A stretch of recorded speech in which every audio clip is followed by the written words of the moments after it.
guys, it's Qoheleth with Imagineyourgoddess here with a deck profile on the updated Great Nature for set 9. It's a Polaris build. Polaris is mainly a endgame finisher. His limit break is to stand a unit to get an extra attack off, and it works pretty well. So this is just my build. I run Blackboard Parrot because his ability doesn't cause Counterblast.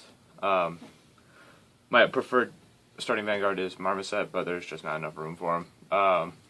So I run him because Soul Charge, draw an extra card when something dies. Yeah, that's the main reason I run him. For triggers, it's going to be a total of 8 crit. Just very aggressive. You want that endgame push when you stand something with Polaris. So you don't want to run too many not aggressive triggers, and stands don't really work for me in this build either, because you have to bet on hitting the stand in order to, get the maximum effect off. It's a little bit of a gamble, so it's not worth it. Next 4 draw, I run Castanet Donkey because it's got an effect. So Soul Charge, you can add 3k to something, give it a little bit extra boost for when you stand something, or anytime throughout the game. So that's why I just run that, and then staple 4 heals. Yeah, I'm not going to go into that.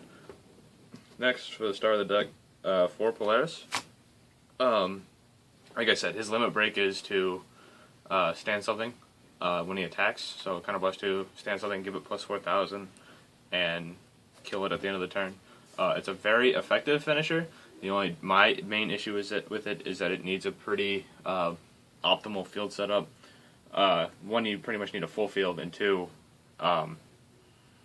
it won't end so well unless you have a specific unit that you plan on standing. So, but other than that, he's pretty good. And his other ability is he gets plus 3k whenever he attacks a Vanguard. So he can hit cross rides by himself, and he can get that 20-21 threshold, no problem. Other grade 3s include Leopold. I chose Leopold because I didn't want to consistently ride into a rearguard grade 3 where it has no engine, just gaining me no advantage at all, and I didn't like that. So Leopold's probably the best Vanguard that Great Nature has, in my opinion. So that's why I run him. And then here's that grade 3 rearguard I was talking about. Magnet Crocodile. He's really cool about him is that when you boost him, give him the plus 4k, and then he dies at the end of the turn, he swings for 16 unboosted, which is a pretty good number against most Vanguards. So he's very strong, very scary, especially when you stand him with Polaris. So he's pretty great. I love him, except for riding him.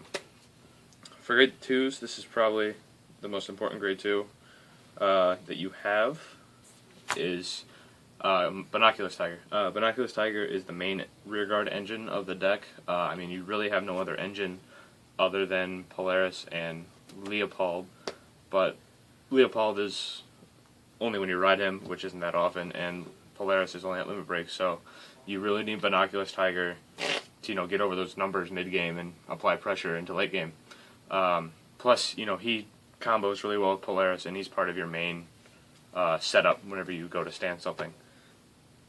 The other grade 2s are really just primary standing targets. So 10k Vanillas, Geograph Giant, optimal ride target, decent stand target, not awful. And other than that, they just help hit numbers that you normally couldn't hit. They're just there to fill in the gaps essentially. Next, second best besides Crocodile to stand is Compass Lion. He's 11k by himself with a very minimal drawback. You just have to kill one of your rear guards at the end of turn. That's really not that bad because if you're giving things boosts so that they die, you can just choose that so they die. If you have a Stamp Otter on the field, then you can just choose that. So it's not the end of the world. Plus, you can always choose himself if you just don't want to get rid of anything.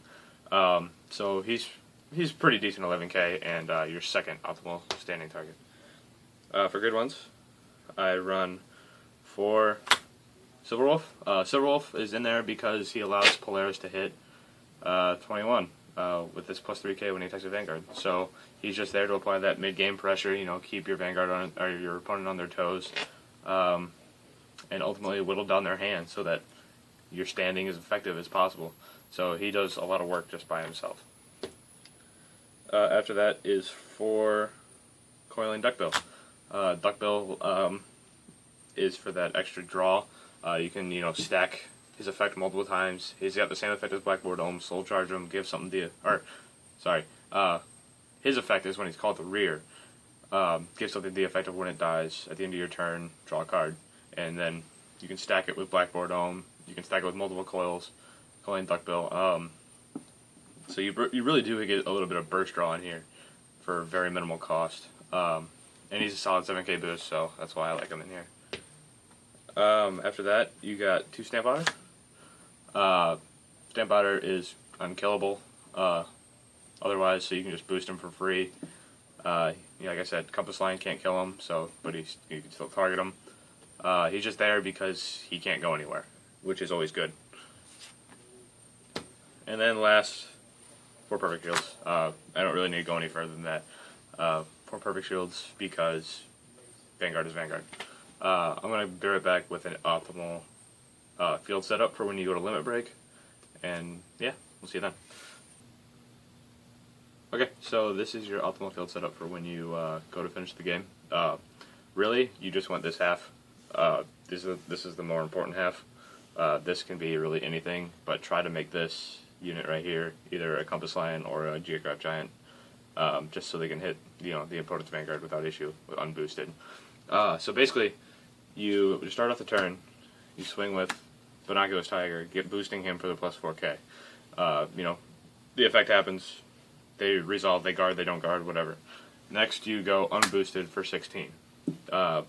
It should be a 10k shield unless you're fighting a cross ride, which is an uphill battle either way, so just have fun.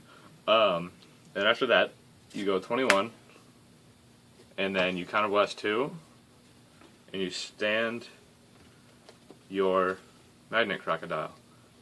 And let's just say they Perfect Shield it, so it's not going to hit anyway, but you're a sack, so you just check double crits. All effects to this. So right now, it got plus 4k from the Polaris, plus 4k from the Binoculars Tiger, and then plus 10k from the triggers. So unboosted, it's swinging for 30. And then when you add the boost of the Silver Wolf, that's 38. That hits any Vanguard for a good number. So unless they have a Perfect Shield, they doubt they have that much hand at this point. If so, sorry. But yeah, that's pretty much the major game ender. And that's it. That's the whole point of this deck, is to get to this point, battle through mid-game with your high attacking Vanguard, get a couple of combos off with Duckbill and everything, move on, and then just end the game cleanly. But yeah, that's my deck for Polaris. Hope you liked it. Remember to like, comment, and subscribe, and we'll catch you next time.